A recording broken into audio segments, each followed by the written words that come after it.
E aí, galera, só dando continuidade àquilo que a gente havia falado na outra aula, a gente vai falar sobre as formas e as estruturas de relevo que a gente tem no território brasileiro.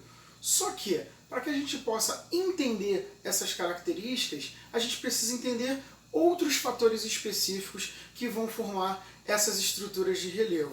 Só lembrando, a gente tem os processos de erosão, os processos de sedimentação que vão formar essas estruturas de relevo. São aqueles que modelam, que esculpem o nosso território. E aí a gente precisa lembrar que o nosso território brasileiro é um território, uma estrutura geológica muito antiga, que ele vem datado lá da época, lá do período pré-cambriano, que ele vem aproximadamente 4,6 bilhões de anos. E só lembrando que nós não temos contato recente de placas tectônicas abaixo do nosso território.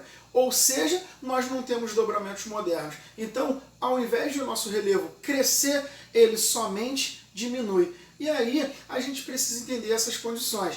Se vocês entenderem, se a gente lembrar e conseguir vislumbrar isso, a gente sabe que o nosso território brasileiro, o nosso país, ele é um país muito grande. E por esse motivo dele ser muito grande, a gente tem uma variedade grande de estruturas geológicas e de aspectos físicos que vão ocasionar essas transformações específicas. Por exemplo, quando a gente fala de erosão, a gente precisa entender que ela pode se dar pelos processos de água, no caso fluvial, que são aqueles que ocorrem pelos rios, o pluvial, que ocorre pela chuva, nós temos os deslocamentos de ar que chamamos de vento, entre tantos outros fatores. Então a erosão ela vai se dar por conta disso. Mas aí vamos entender algumas características específicas que nós temos no território do país em relação às estruturas de relevo.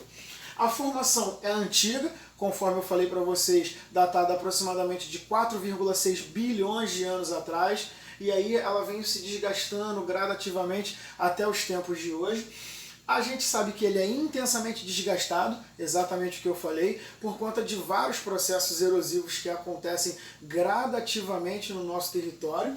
E aí a gente vê que temos o predomínio de agentes externos, porque aí a gente tem uma diferença entre os externos, que são aqueles que acontecem do lado de fora, e nós chamamos eles de exógenos, X de externo, exógeno, e temos aqueles que acontecem de maneira interna, que nesse caso não temos no Brasil, que são as movimentações de placas tectônicas, que chamamos de tectonismo, que são os vulcões que ocorrem por conta do contato das placas, ou os terremotos. Então a gente vai ter um predomínio de agentes que ocorrem do lado de fora, basicamente a erosão.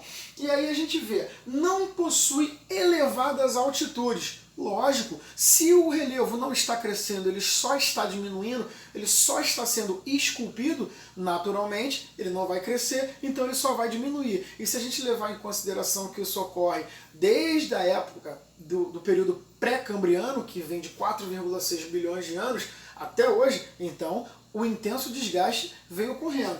E aí a gente não tem dobramentos modernos, que são as montanhas, que são aquelas que se formam pelo choque entre duas ou mais placas tectônicas e acabam causando um soerguimento ou um dobramento por conta do movimento orogenético, que é aquele que elas fazem de forma convergente. E aí, só para a gente entender, existiram alguns geógrafos que definiram e conseguiram classificar o território brasileiro em relação às características de relevo. E nós temos três importantes geógrafos que a gente vai ver aqui. Ó. Nós temos o Haroldo de Azevedo, que ele classificava as formas de relevo de acordo com a altimetria, ou seja, a altitude daquele relevo ali. E aí a gente tem, dentro da classificação de Haroldo, a gente tem 4 planaltos e 4 planícies. Conforme o tempo foi passando, a gente teve nós tivemos no território brasileiro, na história da geografia brasileira, nós tivemos outros geógrafos que mudaram essa concepção, eles foram melhorando. E aí a gente tem o Aziz Absaber, que ele veio e mudou, porque além da altimetria, ele acrescentou o processo de formação, que é a erosão, que é a perda, e a sedimentação, que é o acúmulo de sedimentos, então é o ganho. E aí, dentro dessa característica, a gente tem a formação, que é a erosão e sedimentação, e a gente tem 7 planaltos e 3 planícies, isso por Aziz Absaber. E aí, por último, a gente tem o Jurandir Ross, que ele veio na década de 80.